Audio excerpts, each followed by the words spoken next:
When hope is gone, undo this lock and send me forth on a moonlit walk. Release restraint level 0.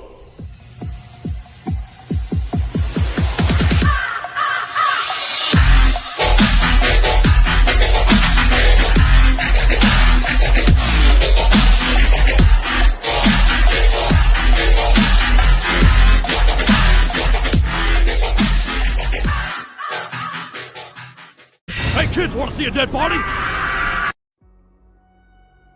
Hi guys, this is the Void of the Ravenclaw. Welcome back to another fanfiction story.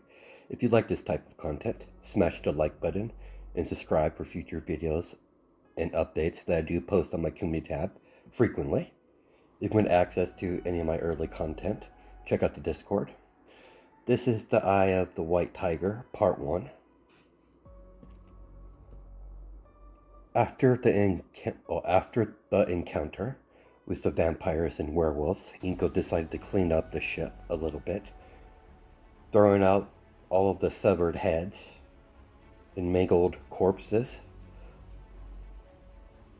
and mummified corpses of the vampires in a pile outside of the ship. It didn't take her long to collect all of the bodies and let the natural sun do the work, getting rid of the evidence as the sun rays catch the vampires' dead mummified corpses on fire. After a few days, the interior of the ship has been cleaned up. Plenty of bloodstains are still on the floors and the walls, but the dead bodies are gone.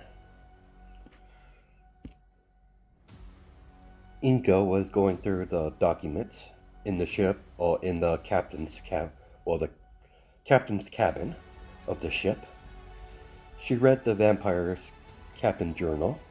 There wasn't much information to learn from it. Her father is well connected.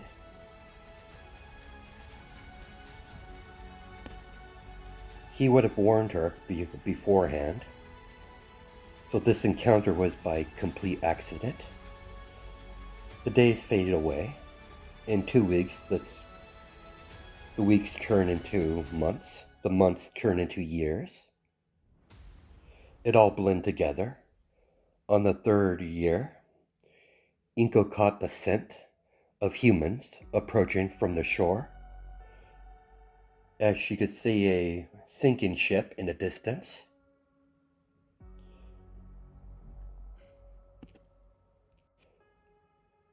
Inko stepped on the deck of the ship to see a ship in the distance burning and sinking, as several human sailors were swimming frantically towards the direction of the island, the shore of the island, as several great white sharks began to dove out of the water, chomping down on several of the sailors, pulling them underwater. That only made the remaining survivors to swim even harder towards the shore of the island.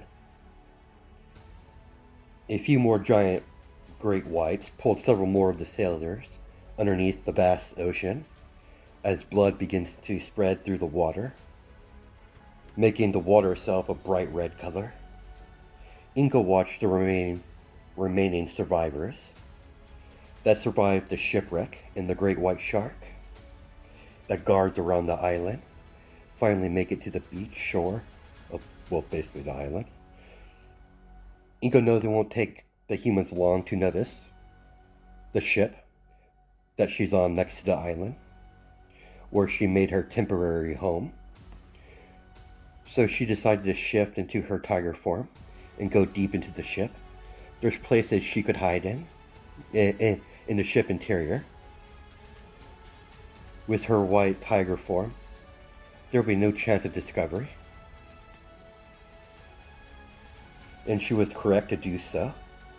An hour later, the human sailors entered the ship and began to check out the structure of the ship to make sure There's no holes in the hull or of the ship. Inko doesn't need to interact with them to get what she wants. She could sense the humans were gathering fruits from outside of the jungle, not going into the jungle itself, just the outwards, the boundaries of the jungle. She only had to wait 3 days when the ship finally started to move and begin to travel on the vast ocean. Inko was very patient through the entire ship voyage. It was long, but she's a patient woman. Finally, Inko noticed the scent of humans increasing as they're getting close to their destination. As the ship finally stopped at some sort of port,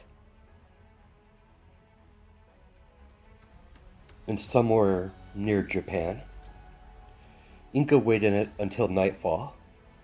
As she left the ship, she found herself in a Japanese port. There were guards she could see protecting all of the exits out of the port, and military ships docked at the port itself to protect the port from pirates. All the soldiers she could spot out were all still wearing katanas in military uniform.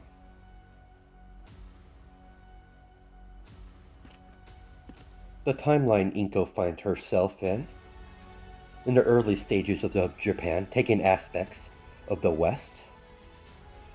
Samurais has been faded out. Only a rare few still remain out of stubbornness and just out of defiance. Only certain elected figures are permitted to wield swords, mostly like the police force and any military operative. Inko easily got past the gap of the police force patrolling the left part of the harbor as she ran into the vast wilderness and disappeared into trees of a nearby forest. Inko traveled through the forest, finding shelter in a good-sized cave where she could hold up for now. She's about a half a mile. Oh, there's about a half a mile between her with a reasonable water source that's connected to a waterfall. And with the black... Oh, sorry. Try this again. With the black and brown bears populating of the forest, natural predators will keep majority of humans away. And the bears seem to be avoiding her, sensing a superior predator. Ingo spent years in that forest, observing the humans and slowly integrating herself into human society. It wasn't hard for her to master the language and customs. Inko made herself a nice home right in the middle of the forest that she found herself in when she first arrived. Being the daughter of Alexander has benefits.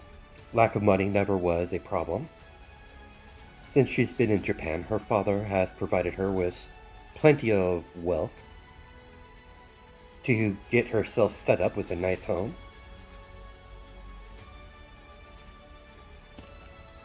And she has plenty of funds if she needs any resources that she desire. Inko has a very comfortable life. A nice Japanese home that looks like a Japanese manner, more than a normal Japanese home. A small farm that has different crops, so she doesn't have to venture into the city too much. And whatever essentials that she needs, she could get it back into the town. Inko owns the land in the forest. The entire forest is her property. So there won't be any conflicts with the human authorities. Inko doesn't attract attention, doesn't cause problems. Mostly the humans leave her alone, to her own devices. There's a few rowdy ones she had to put in their place, but beyond that, it has been quite a normal life for her. No vampires, no werewolves. That doesn't mean they're not out there. The vampires and werewolves that come from Japan operate more stealthily than the vampires and werewolves you would come across in the West. She knows they're somewhere out there. She hasn't personally seen them herself. She's only caught old scents of a vampire and a werewolf entering the city a couple times. They were long gone before she caught the scent of it, though. She knows they're out there somewhere, but she's not planning to seek them out. And she's been very careful to keep under the radar. And the last thing she needs is a bunch of nosy, blood-sucking parasites and werewolves getting into her business.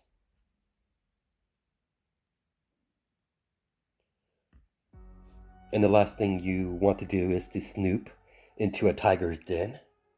It never ends well for the intruder. A month later, Inko was watching construction of a shrine being built on the border of her land for the local religion. It helps her presence to blend in with the locals. That's why she had it constructed. An act of goodwill towards the community. Because the last shrine of the religion that's going around Japan is too far out. Make it more shorter trip for the worshippers. Inko has interacted with many humans purposely to integrate herself further. Always nice, warm, to negate any suspicion. All the humans need to know is that she is just a kind woman living her life peacefully in isolation. Inko has no intention of stirring the pot. And if there's any supernatural creatures between the vampires, werewolves, and further beyond, she has no desire to get in between them unless she has no choice. And exposing herself to the vampires or werewolves would most likely get attention to some degree. Exposing herself to a werewolf would be less severe, controlled, but it's best for her to lay low and observe, keep to her cover, be betraying that she's a normal young woman living peacefully. And the last thing she needs is to get any of her nice kimonos dirty. She has adopted the fashion quite quickly. She enjoys the local fashion sense. The kimonos are comfortable for her. She took a liking to them. She has a vast collection in her closet. While she was living on the island, there wasn't much of choice when it comes to type of clothing. That doesn't mean she didn't have clothes. She had the best clothes for the environment bestowed upon by her father. Now that she has more versatility when it comes to options, she has many outfits to pick from, all kimonos in different styles. The years passed in peace until mass disappearance started to occur in the city and on the roads anywhere near the population of any human settlement. People started to vanish, never heard from again. Inko heard the rumors, could smell the fear radiated from the humans when she entered any of the human cities nearby. She could hear the whispers. The humans around her think it's a bad omen, thinking it's some sort of Oni, seeking out some sort of vengeance on humanity. Inko never seen one of these Oni. It's just panicking and superstition. Yet there's vampires and werewolves and whatever that's been decimating the people here. She's not going to outright deny Oni exists or not. She just hasn't seen it in her own eyes. She's an open-minded woman. But deep down she knows it's probably some sort of vampire werewolf attack. To her knowledge, only super beings she knows of, outside of vampires and werewolves, are only a few isolated creatures that her father provided with books about. But yet again, she's been isolated for quite some time, so she decided to remain vigilant, just in case. She's not going to outrule that it might be a werewolf or a vampire attack.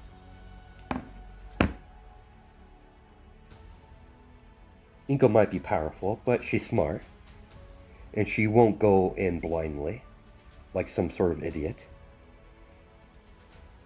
Inko's animal instincts came to life. Not from immediate danger, but clearly her territory has been disturbed. Nevertheless, Inko left her lavish home to examine her land. As she was patrolling the woods of her property, she felt it and caught the faint scent that she's not familiar with. It's not human, nor is it vampire, nor is it werewolf. It's something new. Smells like decay. Like graveyard dirt that's been disturbed. It didn't take Inko long to locate the new addition to her territory. Several min-sized tunnels could be seen out of the ground. Now that wasn't there yesterday. Inko backed away and leaped onto one of the branches of the trees to observe the human-sized holes that led into a tunnel underneath her territory. Inko is not stupid enough to go into that tunnel without observing what made it. She wants to know what she's dealing with. And going in there without any preparations would be suicide. Even though she doesn't think they could kill her. But it's never a good thing to go in something like this without any intel whatsoever. And her instincts is telling her whatever made those tunnels could be dangerous. Then she saw something emerge from the tunnel, as it was pure white humanoid creature, crawling on all fours. red eyes, with razor-sharp teeth and claw-like hands. Inko recognized the creature immediately. Those are the descriptions of a ghoul. A creature that feasts off dead corpses and unlucky travelers. No wonder my instincts was going crazy. That's a ghoul. I was correct not to venture into that time bomb.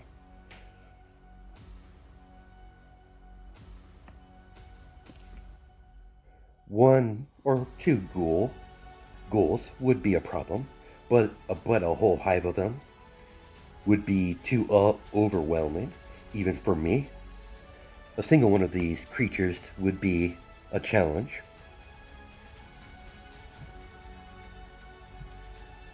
But multiple would be a problem.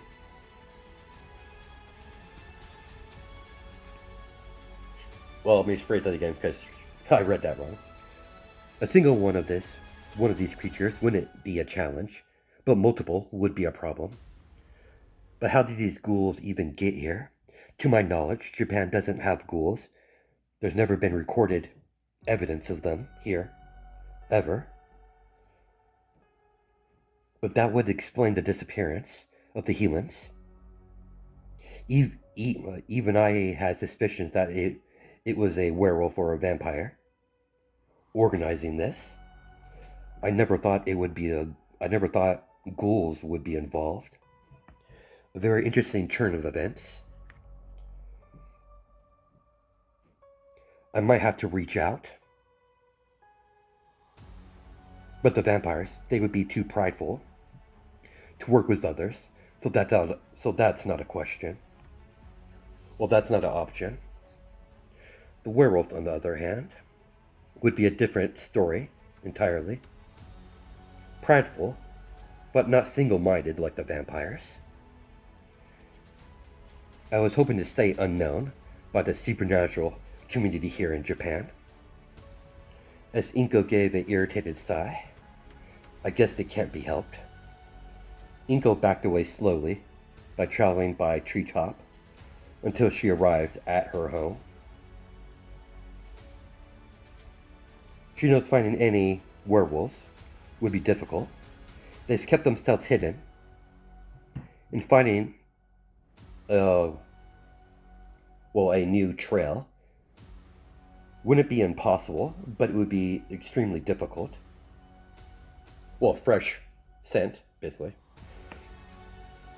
Inko has never turned down a challenge before, and she doesn't plan to stop now. Inko spent the following weeks trying to locate any werewolves or werewolf pack around Japan.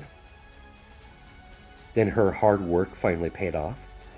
She caught several scents of multiple werewolves.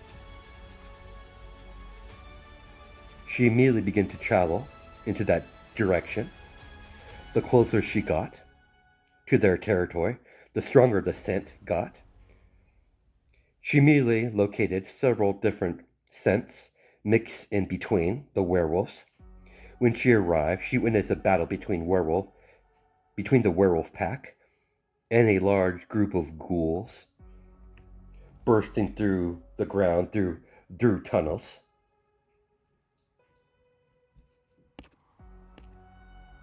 Yuri, the alpha of the Blood Moon pack, was completely focused on the battle ahead of her. These creatures, these ghouls, came out of nowhere, took her pack by surprise.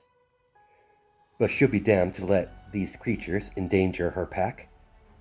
She charged forward with deadly intent, as several ghouls managed to surround her and flank her.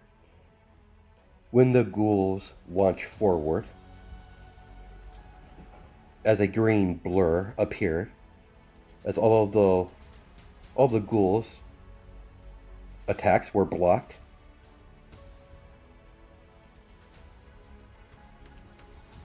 As all the ghouls that they or just attacked were all hit at the same time, as they were sent flying backwards Inko stood there with her arms crossed from her across her chest, smirking. No word was needed to be said between the two women. Yuri only... Oh, give me a second, guys. Yuri has always trusted her instincts, and her instincts is telling her this mysterious woman is no enemy, possibly a new ally. Regardless of the woman's intent here, the ghouls are the meteor or the major danger here. Not this green hair woman. Inko and Yuri join forces, begin to fight the ghouls together. Inko could easily keep up with the werewolf. She hasn't shifted yet, but she can immediately tell the difference between the werewolves she's accustomed to whatever breed of werewolf she is.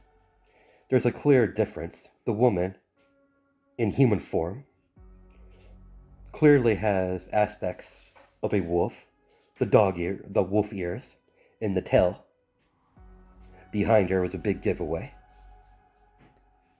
Clearly these werewolves have no affiliation compared to the normal werewolves she knows of.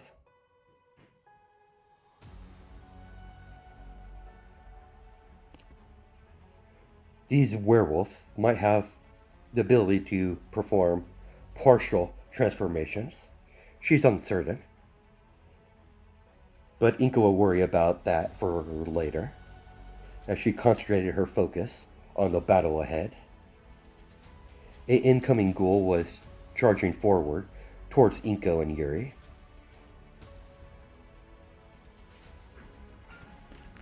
Yuri reacted first, fast, went in low with a leg sweep.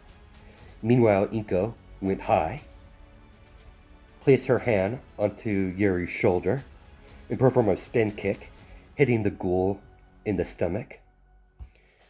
Yuri was already waiting for the incoming ghoul, using her wolf speed to get where she needed to encounter the airborne ghoul. As she slammed her fist into the spine of the ghoul, it screeched out in pain. Then both women extended their claws outward and began to slash the ghoul into small pieces of flesh. Inko and Yuri only looked at each other and gave a nod at the same time, and continued to work together in combination attacks from any hostile incoming ghouls. Inko killed another ghoul by ripping out his heart as she begins to give Yuri backup when she got surrounded. Inko narrowed her eyes as a much bigger, buffer ghoul came walking out of the mist and let out a loud screech. To Inko and Yuri's surprise, the ghoul made a full retreat back into underneath the underground tunnels that they came out of from. Alright, you lot. I want a head count. I want to know how many we lost, if any we were injured. Now you, as you return her full attention onto the green hair woman standing before her. I'm not going to be so rude to discard your assistance here tonight, but you smell different. You're not like us. Who are you? All you need to know is I'm a shifter like you. I'm just not a werewolf. Not to sound ungrateful, but what do you want? Other supernatural entities don't go helping others just for the goodwill of their own heart. I don't know what you are, but I'm no fool. You're powerful, far more powerful than myself. Something like you doesn't just appear. You're here for something. You're here for a reason. How about we start with something small, like introductions, after all? It's the polite thing to do. Yuri was silent for a few seconds. As she finally spoke, Yuri, Alpha of the Blood Moon Pack. Inca, a pleasure. You are correct. I'm here for a reason. You are the closest pack of werewolves that I could find. Much like yourself, you found yourself in a nasty bit of a pest problem.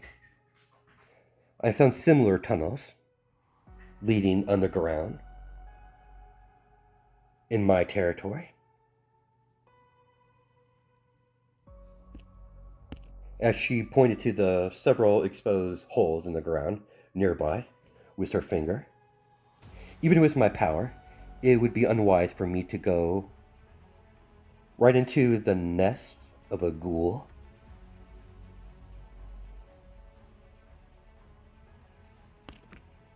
I have no doubt they have a hive. The only question is how big this hive is. Agreed. I don't trust you, but I could tell you're not lying. So what are you suggesting? I'm only suggesting we help each other out. After all, we are neighbors. And after a high... Sorry guys, give me a second guys. And after all, a hive of ghouls is not good for any of us. Would it be easier to approach the vampires about this? They would never agree upon it. The last thing I need is to get on those blood-sucking parasites' radar. I'm starting to like you. Much like you, I don't quite like the vampires. Come on, let's talk more. Somewhere else. Somewhere more comfortable. Inko followed Yuri further into her territory, eventually leaving her to a miniature village filled with werewolves. All members of her pack were living in cabins, well, wooden cabins. Once they got inside, Yuri turned to Inko and gestured her to sit down as she begins to serve some tea for herself and her guest. You seem to know a lot about these ghouls. I don't know much about them myself. I've heard of them, of course, but Japan has never been known to have ghouls before. I know a little bit of their kind.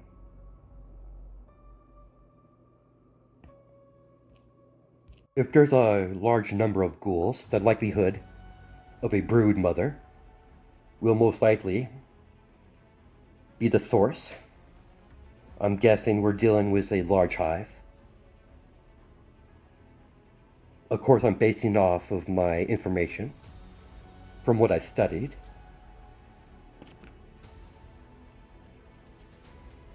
I just find it weird that they're here, openly attacking people. Their kind mostly snacks on corpses at graveyards, feeding off the dead bodies. But that doesn't answer the main question. Why ghouls are here in Japan in the first place? Honestly, I can only see two conclusions. First conclusions, someone brought them here. And the second conclusion is that they were always here.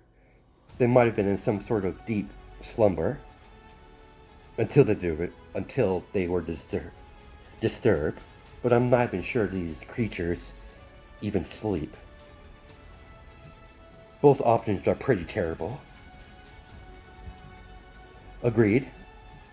Either some unknown factor brought them here for some unknown reason, or they were, like you said, in a deep slumber, just disturbing, or getting disturbed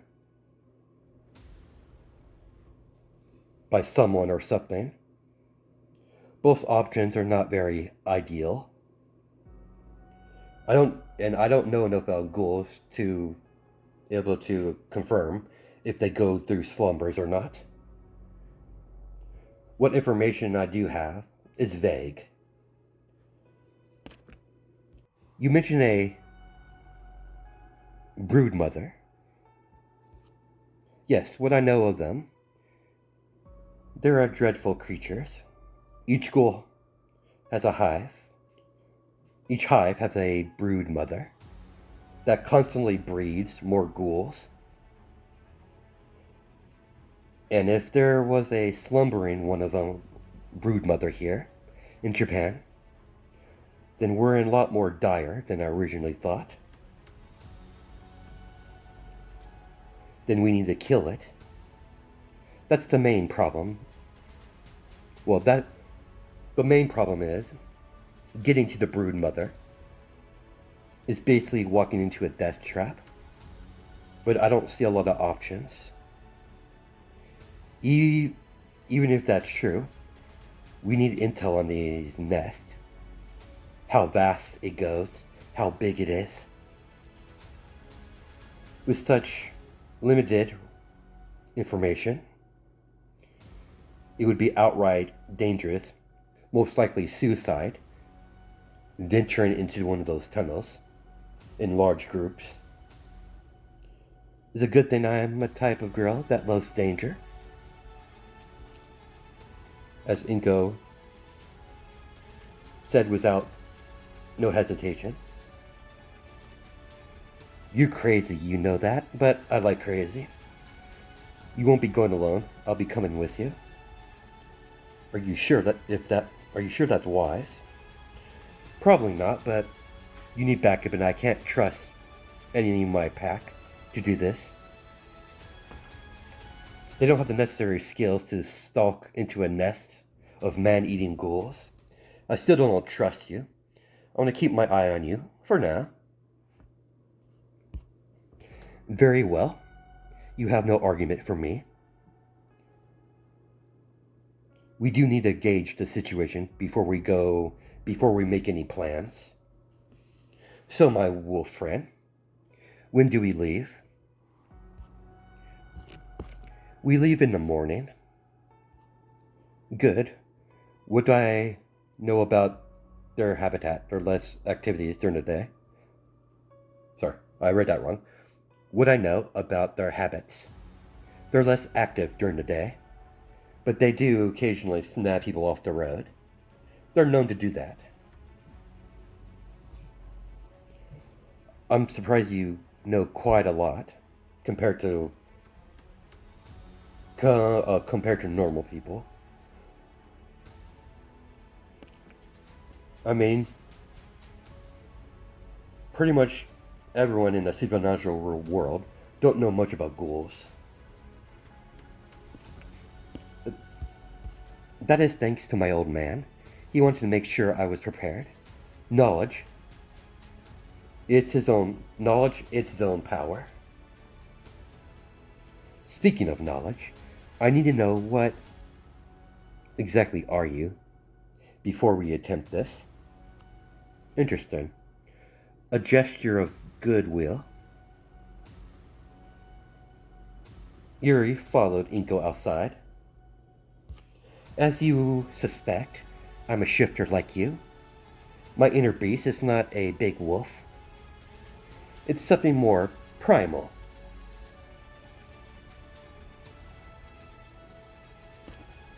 Inko gestured with two fingers like she's giving a lecture. I have two forms. Two shifts, if you want to get technical about it. It's a lot easier to show you than tell you. Inko shifted into her normal tiger form in mere milliseconds, surprising Yuri at the speed of the shift. What are you? Yuri carefully observed Inko in her white tiger form. This is my first stage of what I am. Remarkable. You you can't even converse in your shift form. Yuri could sense the power radiating from Inko. As she shifted into her second form, like the first form, she shifted in mere milliseconds. Yuri was standing in front of a humanoid female tiger. Not close, but observing her. And this is my were-tiger form. As soon as her transformation appeared, it disappeared back into her normal human form.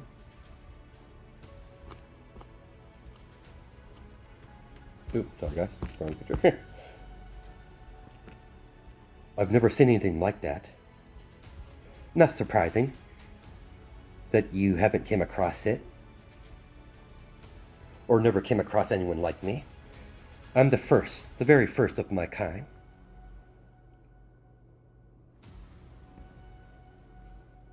My father described it as a were-tiger. Much like your kin. We have some similar aspects. What exactly is a tiger? I've never heard of such a creature, or seen one. It's a feline predator. Very powerful hunters. Well, very powerful animals. Excellent hunters. At least that's what I've read about them. Unlike wolves, tigers are more solitary hunters. They don't hunt in packs. I can see why you chose to approach me instead of the vampires. They most likely would have seen you as a threat, or tried to hunt you down to try to tame you.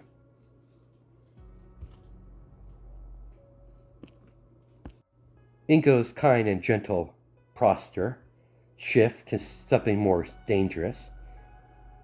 They would die trying if they did. Then her dangerous expression disappeared, returning to her normal persona, gentle and kind.